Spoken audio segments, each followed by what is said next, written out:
ಸಚಿವ ನಾಗೇಂದ್ರ ರಾಜೀನಾಮೆಗೆ ಬಿಜೆಪಿ ಪಟ್ಟು ಹಿಡಿದುಕೊಳ್ತಿದೆ. ನಾವು ಹಗಲು ರಾತ್ರಿ ಧರಣಿ ಮಾಡ್ತೇವೆ. ಆರ್ ಅಶೋಕ್ ಅಹೋರಾತ್ರಿ ಧರಣಿಯನ್ನ ಘೋಷಣೆ ಮಾಡಿದ್ದಾರೆ.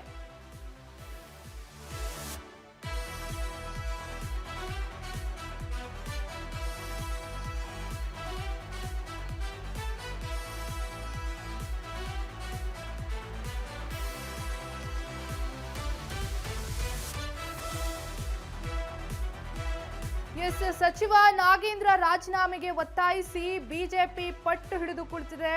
ಪ್ರತಿಭಟನೆಯನ್ನ ಮಾಡ್ತಿದ್ದಾರೆ. ಹಗಲು ರಾತ್ರಿ ಧರಣಿ ಮಾಡ್ತೇವೆ ಅಂತ ಆರ್ ಅಶೋಕ್ ಅಹೋರಾತ್ರಿ ಧರಣಿಯನ್ನ ಘೋಷಣೆಯನ್ನ ಮಾಡಿದ್ದಾರೆ. ಇಂಥ ಬಂಡ ಸರ್ಕಾರವನ್ನು ನಾವು ಯಾವತ್ತೂ ನೋಡಿಲ್ಲ. ಸರ್ಕಾರದ ವಿರುದ್ಧವಾಗಿ ಆಕ್ರೋಶವನ್ನ ಹೊರಹಾಕಿದ್ದಾರೆ. ಬಿಜೆಪಿ ಜೆಡಿಎಸ್ ಎರಡೂ ಪಕ್ಷಗಳು ಒಂದಾಗಿ ಧಿಕ್ಕಾರವನ್ನ ಹಾಕಿದ್ದಾರೆ ರಾಜ್ಯ ಸರ್ಕಾರಕ್ಕೆ. ವಜಾ ಮಾಡಿ, ನಾಗೇಂದ್ರನನ್ನ ವಜಾ ಮಾಡಿ ಅಂತ ಕೂಗುಗಳನ್ನ ಕೂಗಿ ಆಕ್ರೋಶವನ್ನ ಹೊರಹಾಕಿದ್ದಾರೆ. ಭ್ರಷ್ಟಾಚಾರದ ಹಿನ್ನೆಲೆ ಇರುವವರನ್ನ ಇಟ್ಟುಕೊಂಡು ಸರ್ಕಾರಕ್ಕೆ, ಸದನಕ್ಕೆ ಹಾಳು ಮಾಡಬೇಡಿ ಸದನವನ್ನ ಅಂತ ಆಕ್ರೋಶವನ್ನ ಹೊರಹಾಕಿದ್ದಾರೆ. ಈ ರೀತಿಯಾದಂತ ಕೆಟ್ಟ ಸರ್ಕಾರವನ್ನ, ಬಂಡ ಸರ್ಕಾರವನ್ನ ನಾವು ಇದುವರೆಗೂ ನೋಡೇ ಇಲ್ಲ. ಸಚಿವ ನಾಗೇಂದ್ರನನ್ನ ಸಚಿವ ಸ್ಥಾನದಿಂದ ವಜಾ ಮಾಡಬೇಕು ಅಂತ ಬಿಜೆಪಿ ಹಾಗೂ ಜೆಡಿಎಸ್ ನಾಯಕರುಗಳು ಪ್ರತಿಭಟನೆಯನ್ನ ಮಾಡ್ತಿದ್ದಾರೆ. ಸದನವನ್ನ ಹಾಳು ಮಾಡಬೇಡಿ ಅಂತ ಆರ್ ಅಶೋಕ್ ಗರಂ ಆಗಿದ್ದಾರೆ, ಆಕ್ರೋಶವನ್ನ ಹೊರಹಾಕಿದ್ದಾರೆ. ಒಂದು ವಾರದಿಂದ ನಿರಂತರವಾಗಿ ಸಚಿವ ನಾಗೇಂದ್ರ ರಾಜೀನಾಮೆ ಕೊಡಬೇಕು ಅಂತ ಪ್ರತಿಭಟನೆಯನ್ನ ಮಾಡ್ತಿತ್ತು ಬಿಜೆಪಿ ನಾಯಕರುಗಳೆಲ್ಲ ಸೇರಿ. ಈಗ ಇದಕ್ಕೆ ಜೆಡಿಎಸ್ ನಾಯಕರು, ಶಾಸಕರು ಕೂಡ ಬೆಂಬಲವನ್ನ ಸೂಚಿಸಿದ್ದಾರೆ.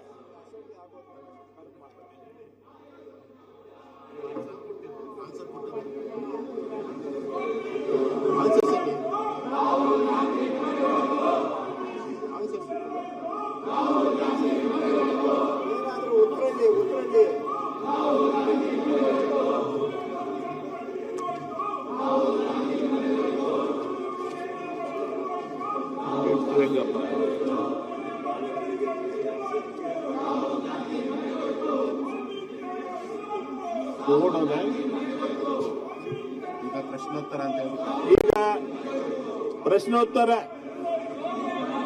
ಬಸವನಗೌಡ ತುರಿಯಾಳ್. ಅಧ್ಯಕ್ಷರೇ, ನಾನಿವತ್ತು ಅನೌನ್ಸ್ ಮಾಡ್ತಾ ಇದ್ದೀನಿ, ಈ ಬಂಡ ಸರ್ಕಾರ ಚರ್ಚೆ ಮಾಡಕ್ ಅವಕಾಶ ಕೊಡದೇ ಇರೋದ್ರಿಂದ ನಾವು ಇವತ್ತು ಹಗಲು ರಾತ್ರಿ ಧರಣಿಯನ್ನ ಮಾಡ್ತೀರಿ. ಇವತ್ತು ಹಗಲು ರಾತ್ರಿ ಧರಣಿಯನ್ನ ಮಾಡ್ತೀರಿ. ನಾವು ಹಗಲು ರಾತ್ರಿ ಧರಣಿಯನ್ನ ಮಾಡಿ ಈ ಸರ್ಕಾರಕ್ಕೆ ಎಚ್ಚರಿಕೆಯನ್ನ ಕೊಡ್ತಾ ಇದ್ದೀನಿ. ಹಗಲು ರಾತ್ರಿ ಧರಣಿಯನ್ನ ಇವತ್ತು ಘೋಷಣೆ ಮಾಡ್ತಾ ಇದ್ದೀನಿ. ಯಾವುದೇ ಕಾರಣಕ್ಕೂ ನಾವು ಬಿಡಲ್ಲ. ನಾಗೇಂದ್ರ ರಾಜೀನಾಮೆ, ದಲಿತರ ಹಣ ವಾಪಸ್ ಬರಬೇಕು. ಇದು ನಮ್ಮ ಹೋರಾಟ ಇದೆ.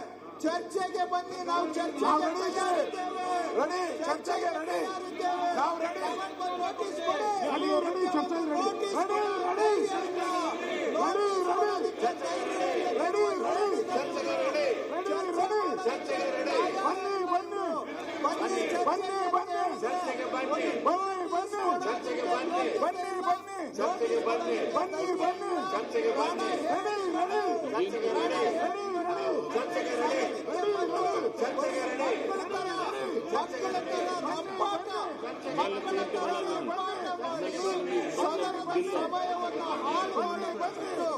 ಇವತ್ತು ಚರ್ಚೆಗೆ ಬರಲಿ ಅಧ್ಯಕ್ಷರೇ, ನಾವು ತಯಾರಿದ್ದೇವೆ.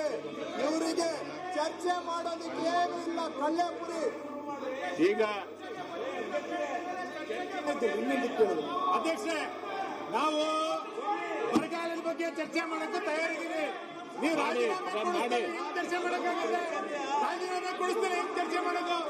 ರಾಜೀನಾಮೆ ಕೊಡಿಸಿ ಚರ್ಚೆ ಮಾಡೋಣ. ಈಗ ಅಧ್ಯಕ್ಷರೇ,